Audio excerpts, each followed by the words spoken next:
Hola, buenas tardes. Vamos a estrenar la sesión de Econforo de esta temporada con un invitado muy especial, el profesor Ronald Balsa Guanipa de la Universidad Católica Andrés Bello de Caracas, Venezuela. Ronald tiene un currículum muy extenso. Resaltaré que es el decano encargado de la Facultad de Ciencias Económicas y Sociales de esa universidad. Ha trabajado en muchísimos proyectos relacionados con la economía venezolana y otros proyectos relacionados con economía aplicada. Y hoy lo invito a este foro porque año tras año, cuando yo he dado la asignatura de economía política, cuando llego al tema de los controles de precios, vemos el tema del mercado, hablamos del mercado competitivo y hablamos del tema de los controles de precios, las regulaciones de precios máximos y mínimos. Suele salir como ejemplo, tanto en los libros de texto que utilizamos en la asignatura, como el libro de Krugman o el libro de Mankey de economía política, suele salir como ejemplo el caso de Venezuela, ¿no? Porque el caso de Venezuela es, digamos, un caso de una economía que lleva ya muchos años con un control de precios generalizado de todos los bienes y servicios en la economía, controles tanto en algunos momentos de precios en el mercado de bienes y servicios y de costes, ¿no? Entonces, siempre mis estudiantes llega a este tema y me preguntan pues con mucha interés y mucha curiosidad los efectos de los controles de precios en Venezuela, qué es lo que realmente está pasando en Venezuela, porque hay gente que no se acaba de creer que en Venezuela está pasando lo que está pasando, se creen que son fake news, cuando ven una cola, cuando ven las colas de la gente comprando, ¿cómo puede ser posible que en Venezuela haya esa cola, haya esa escasez de bienes, ¿no? Entonces, justamente cuando vemos este tema de los controles de precios y vemos los efectos que tienen la regulación, sobre todo de precios máximos, que a lo largo de la historia pues se ha visto en diferentes países esa regulación impuesta por diferentes gobiernos de cualquier signo político, porque esto no es una cosa que sea de un signo de un gobierno de izquierdas o de un gobierno de derecha. Los controles de precios han sido, digamos, establecidos en distintos países a lo largo de la historia por diversos gobiernos de distintos signos y pues la evidencia empírica siempre nos lleva a más o menos un mismo resultado, ¿no? Cuando se establecen controles de precios y sobre todo cuando son muy rígidos, como en el caso de Venezuela, generalizados, que afectan a muchos bienes y servicios de toda la economía y sostenidos en el tiempo durante muy largo tiempo, pues los efectos en la economía parecen ser devastadores, ¿no? Yo he conversado con Ronald en diferentes ocasiones sobre este tema. También le he visto en muchas entrevistas que ha hablado sobre el tema de la inflación, el tema de la economía venezolana, etcétera. Por eso le invito aquí, porque yo misma, pues desde fuera, a pesar de ser economista, a pesar de trabajar estos temas, desde fuera hay veces que no comprendo muy bien lo que está pasando allí, ¿no? En Venezuela. Y Ronald también me ha comentado, y ahora nos comentará, y ya le dejaré hablar por fin a él, que digamos, el problema de Venezuela, por supuesto, es mucho más profundo, implica, o sea, todo el problema de la inflación que ha habido y luego la hiperinflación que viene sucediendo desde el 2017, no solo tiene que ver con los controles de precios, tiene que ver con muchas cosas más. Es una combinación de distintos tipos de política económica que han llevado a la situación a la que se está ahora, pero parte tiene que ver con los controles de precios y como es una cosa que vamos a empezar a ver esta semana y para quienes no sean estudiantes, pues de todas formas es un tema interesante saber pues los efectos de los controles de precios y Otras personas que también suelen estar muy interesados siempre, compañeros y compañeras mías de trabajo, economistas aquí de este lado del charco, ¿no? Como dicen por aquí, aquí en España, ¿no? Economistas interesados en qué es lo que pasa allí. Entonces, creo que es una buena oportunidad traerte aquí, Ronald, y te agradezco muchísimo que apenas te he escrito para invitarte, muy amablemente me has dicho que sí y muchísimas gracias por tu tiempo, que sé que estás muy, muy ocupado. Gracias, Oh, cuando quieras. gracias, gracias. Muchas gracias por la invitación. Sí, es una oportunidad que no me quería perder por nada del mundo. En primer lugar, sí es bueno comenzar por esa idea que planteaba. Los controles de precios se han aplicado en distintos momentos y en distintas partes del mundo. Y tienen mucho que ver con una idea de proteger al que compra. Es una percepción que se ha repetido muchas veces en el tiempo de que quien vende especula, o sea, se aprovecha de una posición de fuerza se aprovecha de la necesidad de quien tiene que comprar. Entonces los controles de precio, sobre todo cuando son precios máximos, como mencionaba hace un momento, se han dispuesto en aquellos momentos en los que hay un sector de la población que parece especialmente vulnerable. Y sobre ellos, pues, se quiere proteger, se les quiere proteger facilitándoles la compra de los productos que necesitan. Por eso hay ejemplos, en la Revolución Francesa, el control del precio del pan, por ejemplo, que ha sido uno de los productos recurrentes que han sufrido controles de precios en el tiempo y en muchas partes. Se supone que los pobres, las necesidades básicas que tienen son de alimentación y por lo tanto los precios de los alimentos no deberían variar al punto de que no puedan comprar sus alimentos. Lo mismo ocurre con el caso de las medicinas, o el caso de las vacunas, en el caso de todos aquellos bienes que son esenciales para mantener la vida, ¿no? Al proponer un control de precios, pues, como te decía, se supone que quien vende está teniendo una ganancia excesiva y se debe impedir que la tenga. Y por eso se establece un control de precios desde afuera del sistema productivo. Lo establece un gobierno con el poder para hacerlo cumplir. Esto es en sí mismo una concepción del sistema del mercado, de cómo el sistema del mercado funciona, que termina deteriorando la producción de esos bienes que son justamente esenciales.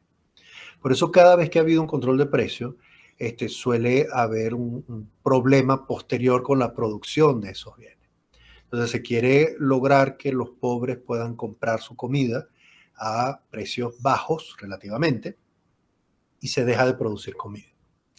La producción de esos bienes pues se hace cada vez menor, los pobres terminan no pudiendo pagar porque no hay bienes que comprar. Se producen esas largas colas de las que hablaba hace un tiempo, que dificultan no solamente la compra del bien, sino la producción de ingresos, porque quien está haciendo cola no puede trabajar. Se generan incentivos para la aparición de mercados negros. A veces quien consigue un producto escaso termina revendiéndolo para poder comprar otros bienes. Se reducen los proyectos que implican inversión para producir, por ejemplo, alimentos o medicinas a futuro. Por eso el control de precios termina siendo una medida que perjudica a quien quiere protegerse. Eso nos pone ante una ambivalencia, ¿no? Uno pudiera decir, bueno, entonces, si no se pone el control de precios, ¿será que los pobres no van a poder comprar? No van a poder comer, no van a poder curarse. Y allí es donde aparecen otros ámbitos de acción pública. Uno pudiera decir, bueno, cuando se cobran impuestos y con los impuestos se pagan los gastos para atender a los más vulnerables, se puede promover actividades productivas al mismo tiempo que se atiende a los que son más vulnerables. Eso implica un proceso redistributivo, efectivamente, pero que no se limita a obligar al que produce a vender en ocasiones por debajo de sus costos.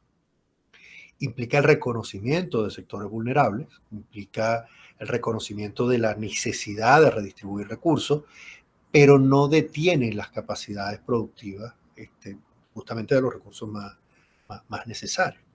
¿Qué ocurrió en Venezuela? O sea, en Venezuela se han dado varios controles de precios durante el siglo XX. Durante el siglo XXI comenzó un control de precios en el año 2003. Se logró mantener hasta el 2017 con mutaciones porque el gobierno tenía el control de los ingresos petroleros en Venezuela. Y por esa vía decidía además controlar el tipo de cambio y asignar las divisas a los importadores según su discreción y colocar sobre ellos condiciones para la venta de esos productos. Además, eso le permitía tener control sobre distintos tipos de productores, estableciendo amenazas de intervención en su negocio. Y haciendo del control de precios además un instrumento de sanción selectiva sobre aquellos productores que podían ser vistos como problemáticos para el gobierno. La paradoja que pudiera parecer a quien crea que el control de precios es una buena medida es que Venezuela sufre en este momento una hiperinflación. O sea, todo aquello que el gobierno hizo estableciendo controles de precios lo hizo al mismo tiempo que destruía capacidades de producción. Cuando los ingresos petroleros dejaron de llegar, el gobierno comenzó a financiarse emitiendo bolívares del Banco Central de Venezuela. Y por esa vía, pues, presionó más sobre los precios al punto de llegar a un nivel de hiperinflación que sufrimos en este momento. Así que el control de precios no solamente no detuvo la inflación, no protegió a los consumidores, sino que nos hizo vulnerables a una hiperinflación como la que sufrimos posteriormente, con capacidades muy disminuidas para importar bienes, para producir bienes y para resolver los problemas del país. Por eso, después del control de precios vienen migraciones al resto del mundo.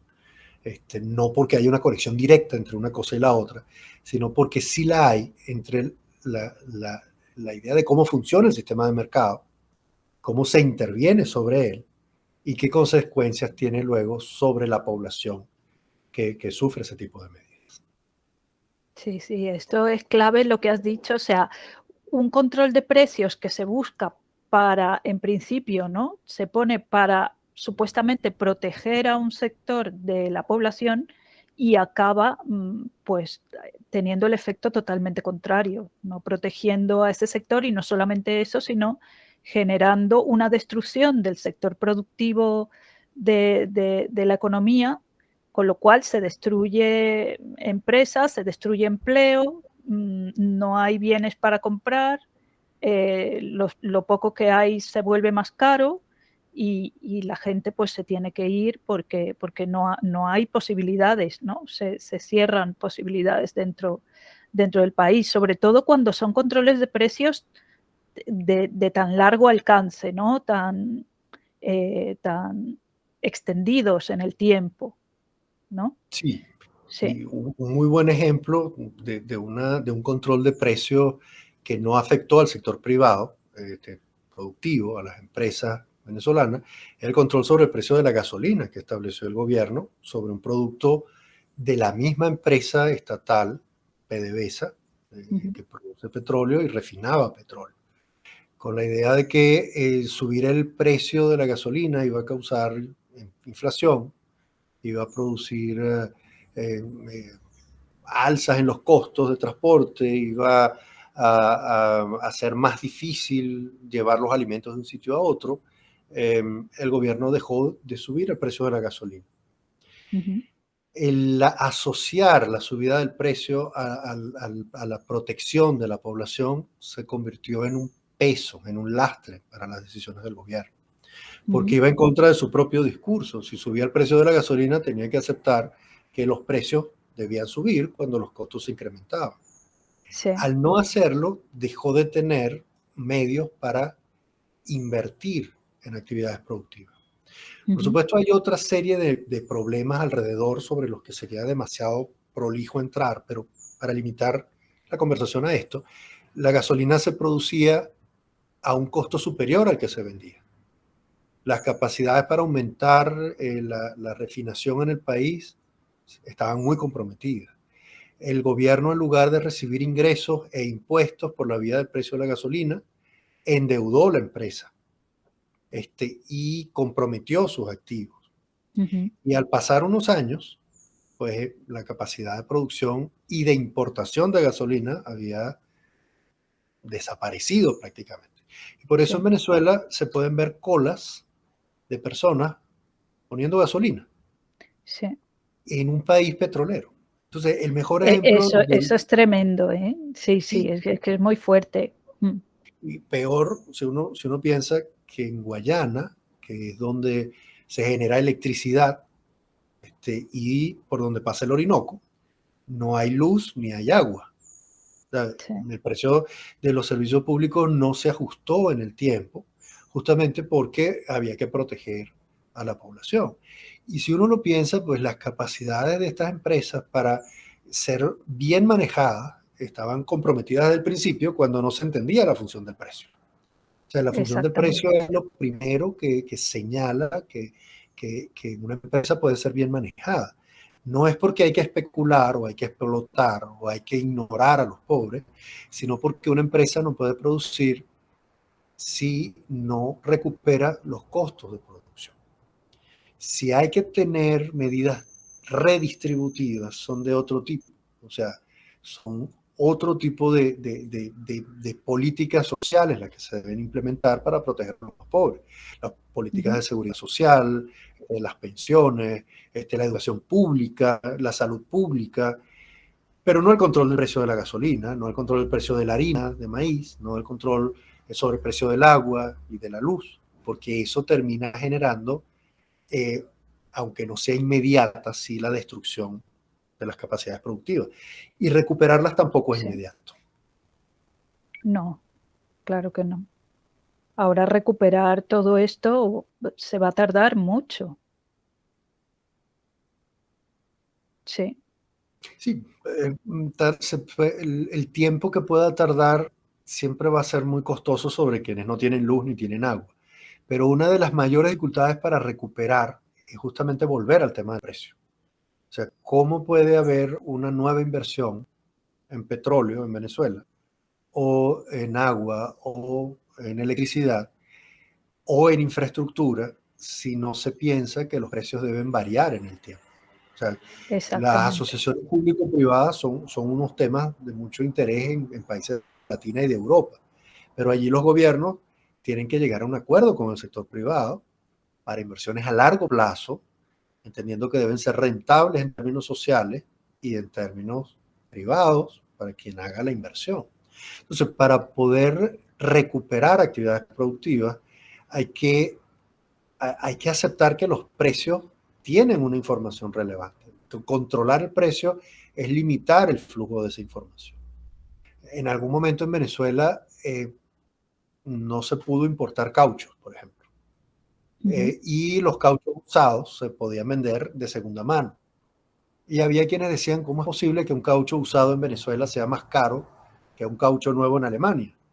Y la ujú. respuesta es, bueno, en Alemania no hay control de precios, hay distintos oferentes, hay la seguridad de que en el tiempo no va a haber una intervención sobre estos negocios, y en Venezuela no hay cauchos nuevos porque no se importaron. El que tiene un caucho viejo posiblemente va a tener que parar su carro si lo vende, porque no va Ujú. a poder recuperar.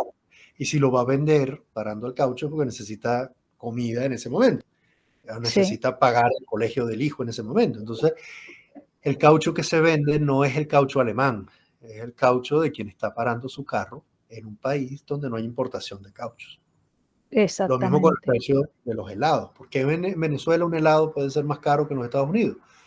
Bueno, porque en Estados Unidos no hay control sobre el precio de la leche, ni sobre el precio del azúcar, y por tanto no se compran en el mercado negro a precios superiores. El mercado para la venta de helados es más grande, porque los Hay niveles de muchos poder productores, hay muchos son muchos productores y consumidores. muchos consumidores, hay muchos oferentes. Ese mercado, ya ves tú, de la leche en Estados Unidos se acercará a lo que conocemos nosotros como un mercado de competencia perfecta, casi. ¿no? Sí, y hay muchos Mm, consumidores porque hay generación de empleo, porque se puede producir, pero cuando se controlan los precios, exactamente. se limitan las oportunidades de empleo formal, se Sí, estimula la aparición de sistemas desordenados, subterráneos, que generan otro tipo de problemas.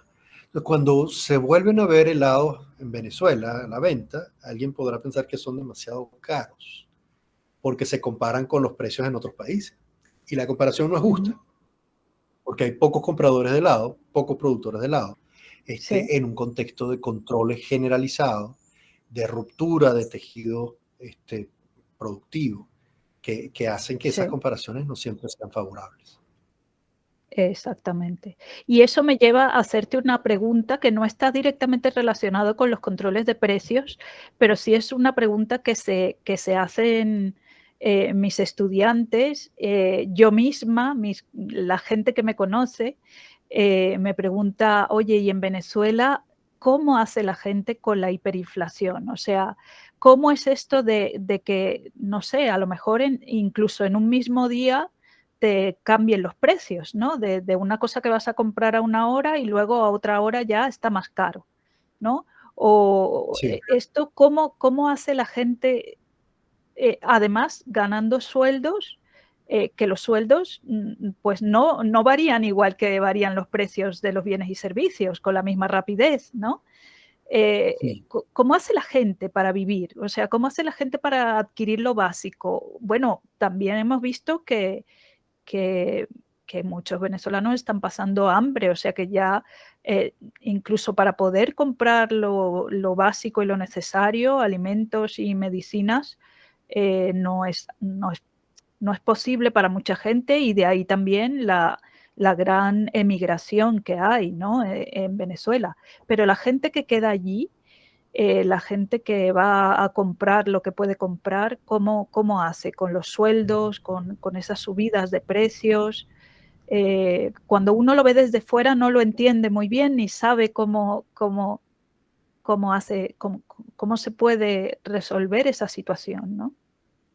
Bueno, lo primero es que sí es muy difícil. Yo nunca me imaginé una hiperinflación por el libro de Sachs y Larraín, ¿no? Yo leí allí lo que había ocurrido en Bolivia y no podía entenderlo, igual que el crack del 29. Yo no podía entender que una acción pudiera llegar a caer de precio tanto que no valiera nada si la empresa existía hacía nada, ¿no? O sea, vivir este tipo de eventos, para mí como economista me ha permitido ver desde distintas posiciones el mismo problema. Por lo menos yo no me preguntaría cómo hace la gente con el salario que tiene cuando los precios suben, nada más. Yo me preguntaría también cómo hace la empresa que vende los productos y tiene que subir los precios. O sea, ¿por qué lo Ujú. tendría que hacer? Te pongo un ejemplo. Con la reconversión que se hizo hace poco, que se eliminaron 6 ceros a la moneda, la información que dio el gobierno fue muy contradictoria y había muchas dudas. El precio del dólar comenzó a subir muy rápido en el mercado negro. Sí, ¿Por qué sube tan rápido? O sea, en principio es muy fácil que todos estemos conectados en este tiempo por los teléfonos celulares. Y hay grupos de WhatsApp a través de los cuales se hacen compra y venta de dólares entre personas que ya forman parte de una red. Se vendió, o sea, la reconversión se planteó para el 1 de octubre, la fecha en la que muchos están recibiendo, el 30 de septiembre, están recibiendo el pago del mes, del fin del mes, en ujú, bolívares. sí, Y los que tenían miedo de conservar los bolívares, porque no sabían qué iba a pasar con los bancos, trataron de comprar dólares. Los que tenían sí, los dólares tenían miedo de venderlos. O sea, el sí. precio del dólar comenzó a subir muy rápido. ¿Qué Claro, hacen los pero eso es el vendedores? mercado mismo, ¿no? Sí, Sí, pero los vendedores están viendo desde la mañana que el precio del dólar está subiendo muy rápido y tienen que ajustar los precios porque si no van a vender a un precio por debajo del costo de hacer su operación del día. Es decir, ese día terminarían perdiendo porque muchos van a ir a comprarles porque el precio se está quedando atrás. ¿Qué tienen que hacer? Tienen que subir el precio muy rápido. Ahora con las computadoras es relativamente rápido con un programa subir el precio, pero no todos pueden sí, hacerlo, porque no todos tienen computadoras o un sistema automatizado. Entonces hay algunos que sí. cierran el negocio para no vender Para ese día, poder, porque si sí, venden, sí, pierden, porque ya, lo que ya, tienen en ya. ese momento es lo que... Y quien quiere, la gente que va a comprar, encuentra el negocio cerrado y piensan que le van a subir el precio y que debería haber control de precio, que no les deberían permitir subir el precio, porque ellos se ven Sí, como afectados cuando vayan a comprar y el dinero vale menos. Pero el que está vendiendo ve lo mismo. O sea, si yo vendo ahora, pierdo. sí, Entonces prefiero claro, esperar y no vender. ¿Qué ocurre si él sí, no vende ese día? Igual pierdo, porque él necesitaba ingresos ese día. Entonces, ¿qué sí, ocurre en un país como el nuestro? El que va a vender tiene que tener cómo pagar a sus trabajadores y a sus proveedores. Y en caso de tener alguna deuda, tiene que pagar por ella. Y tiene que comprar divisas si tiene que importar algo o comprárselo a un importador. Entonces, el problema de una hiperinflación es que hace que decisiones que normalmente se hacen rutinarias en un país donde hay estabilidad de precios, este, requieren cambios muy rápidos. O sea, requieren prestar atención a problemas este, que, que uno no tiene en cuenta cuando hay estabilidad. Uno puede pensar hacia el futuro, pensar en ampliar el tamaño del negocio, en tener nuevas tecnologías, en buscar nuevos mercados, cuando los precios no cambian todos los días ujú, o no cambian el mismo día. Cuando pasa algo como lo de Venezuela, pues entonces el que tiene que vender y el que tiene que comprar está pendiente de lo que está ocurriendo en el momento, porque tiene que resolver una necesidad diaria de pérdida posible del valor de lo que tiene, sea en dinero, sí, sea en trabajo, sea en productos a la venta. Y eso le impide ver hacia el futuro. mm, ¿Cómo hace la gente entonces para poder subsistir en condiciones como esta? Y al decir gente, digo los que compran, los que venden. sí, Pues en principio, otra de las cosas que he notado de la hiperinflación es que no golpea a todo el mundo del mismo modo. O sea, los efectos redistributivos ocurren también dentro de una hiperinflación. Un precio no puede subir tanto que alguien no pueda pagar. Y eso es algo que también me sorprende de pasar por una situación como esta. O sea, uno puede decir, los precios suben demasiado rápido, sí, pero es porque hay alguien que puede pagarlo, porque si no, no llegaría tan arriba. O sea, llega ujú, tan arriba porque alguien puede pagar. El problema de la redistribución, en estos casos, es que son muchos los que se van quedando atrás. sin Son poder muchos los que no pagar, pueden comprar. exactamente. Sí, Y eso nos obliga entonces a informalizarse, a buscar otro tipo de fuentes de ingreso. Algunos creen que se van a convertir en delincuentes y que eso va a promover el narcotráfico. Esa es una visión también muy limitada del problema. O sea, todo el mundo no sabe ser narcotraficante. O sea, allá de los no, problemas claro, éticos, ¿no? Todo el mundo no sabe moverse en un mercado tan difícil y complicado como ese. Eso genera nuevas actividades productivas y nuevas formas de innovación que uno de pronto no tendría que ver en condiciones no hiperinflacionarias. Lo mismo que ha ujú, ocurrido con el COVID. O sea, el COVID, nosotros podemos pensar que nos ha tocado ver una peste en condiciones muy distintas a las que las vieron los europeos durante la Edad Media. sí, Pero esos son procesos que generan también innovaciones. Entonces, en una situación como esta vemos que, bueno, lamentablemente en una hiperinflación muchos venezolanos se fueron, no solo por la hiperinflación, sino por la ausencia de servicios públicos, de oportunidades de trabajo, el hecho de que, bueno, muchas familias se habían ya desintegrado, se habían separado, mejor dicho, y bueno, muchos se fueron del país a unirse con su familia otra vez, encontrándose en condiciones de pobreza en otras partes. Es decir, la pobreza sí, parece que es algo que también acompaña al migrante. O sea, no es sí, que por salir de un país con hiperinflación, salir de Haití e ir a los Estados Unidos, no implica dejar de ser pobre por estar en los Estados Unidos. Es decir, hay problemas que son tremendamente complejos en estos contextos, ¿no? Por eso cuando sí, uno dice, bueno, ¿cómo han hecho los más vulnerables? Lamentablemente, algunos se han ido del país, otros han quebrado, algunos han muerto, otros están enfermos, algunos han tenido que dejar de estudiar. Pero en el contexto hay otros que han tenido oportunidades que de otra manera no hubieran tenido. sí, sí, sí. Tanto fuera como dentro, Ronald, porque también dentro del contexto de crisis, dentro, en Venezuela, pues hay gente que ha creado un pequeño negocio y florece precisamente porque otros se han ido y es el único que está produciendo ese tipo de bien o servicio, por ejemplo. Y Ujú. también hay gente que se va y que fuera consigue un desempeño y un desarrollo profesional que a lo mejor dentro no habría conseguido con la situación que hay allí. O sea que las historias luego personales de cada uno serían para escribir muchas novelas, ¿no? Porque cada uno Sí, podrá contar una historia distinta, como, en estas cosas de la migración suele ser así, ¿no? sí, Pero y hay detalles que a veces es una de las cosas interesantes de estudiar economía, y sobre todo en estos tiempos, esté uno en Venezuela o en España, ¿no? O sea, toda la cantidad de modos de comunicación que le permiten a uno ver los problemas del otro de cerca. En sí, Venezuela se hacen mediciones de pobreza, de ingreso, y aparece que el 90% de la población es pobre en términos de ingreso.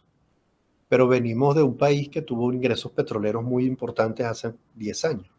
sí, Así que hay venezolanos que tienen una enorme restricción de ingresos, pero tienen ahorros sí, que pudieron de alguna manera tenerlos en el exterior, por ejemplo. sí, Y eso puede generar otras fuentes de ingresos. Algunos pequeños negocios o grandes negocios pueden aparecer dentro de una economía destruida como la venezolana, porque hay conexiones que no se han tenido en cuenta, como la existencia de esos ahorros, sí. la existencia de vínculos familiares y personales con personas que están en otros países. Mm. Este, y nuevamente aparece el fantasma que está detrás de los controles de precios, la desconfianza sobre la actividad que parece prosperar en condiciones críticas. Entonces Sí, alguien pudiera decir, si hay un negocio al que le va bien, es porque está vinculado con el gobierno, porque está relacionado con narcotráfico, porque está relacionado con algunas cuentas malavidas, y es posible que sea un negocio que prospera en medio de un espacio muy pequeño en el que sí, haya ahorros que se mueven. Y sí. esos ahorros no necesariamente provienen de algún delito. No, Es exactamente. muy interesante. Sí, sí, hay un autor que ganó el Nobel, Schiller, que habla sobre las narrativas, que Ujú. recuerda cómo en los Estados Unidos inventaron el término profiter como el que busca beneficio después de la Primera Guerra Mundial.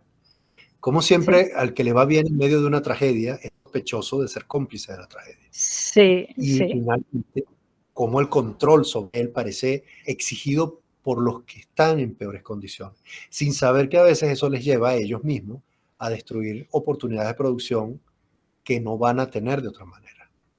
exactamente. Sí, sí, sí, exactamente. Bueno, Ronald, no sé si lo dejamos hasta aquí. Yo creo que hemos abarcado el tema de los controles, ampliamente, y luego ese tema que mucha gente me pregunta, incluido mis estudiantes, siempre me preguntan ya el tema más personal, ¿no? De la gente cómo puede vivir en medio de esa situación. Con lo cual, los 2 puntos que yo quería, que hablásemos hoy, yo te agradezco muchísimo porque nos has aclarado, vamos, muy bien, los 2 puntos. Y bueno, de todas formas, te volveré a invitar bien a este espacio, bien a otros de los que he abierto en las redes, porque, tienes mucho que contar, tienes, una experiencia muy grande en temas de economía, y que a mí me gustaría, pues, que, dado que sé que estás encantado de compartirla, que sigamos conversando de estos temas. No, para mí es un gusto. Y a tus estudiantes que hacen esa pregunta, que se las agradezco mucho, Mm, yo les diría que en situaciones como una hiperinflación, o como el COVID, o como una guerra civil, o como una guerra mundial, hay gente que puede vivir y gente que no. Allí es donde está la tragedia. Y justamente es una de las razones que justifica estudiar economía. O sea, cómo mm, la gente que sí puede ayudar a la gente que no. Porque eso finalmente hace mejor la vida para todos. O sea, esos intercambios que se pueden dar entre los que no hubieran vivido y los que sí viven, terminan haciendo a veces más ricas las sociedades en las que uno vive. Sí, sí, totalmente de acuerdo. Ahí está la clave, ¿no? Ahí está la clave. Bueno, Ronald, muchísimas gracias y yo hasta aquí despido el programa de hoy y agradeciendo a Ronald por haber compartido con nosotros este rato y bueno, más adelante le volveremos a invitar seguro y más adelante volveremos con más temas de economía de interés, tanto para mis estudiantes como para la gente en general que me escribe preguntándome por algunos temas de este tipo. Bueno, pues muchísimas gracias y hasta la próxima. Hasta Adiós. luego. Gracias. Adiós. Adiós.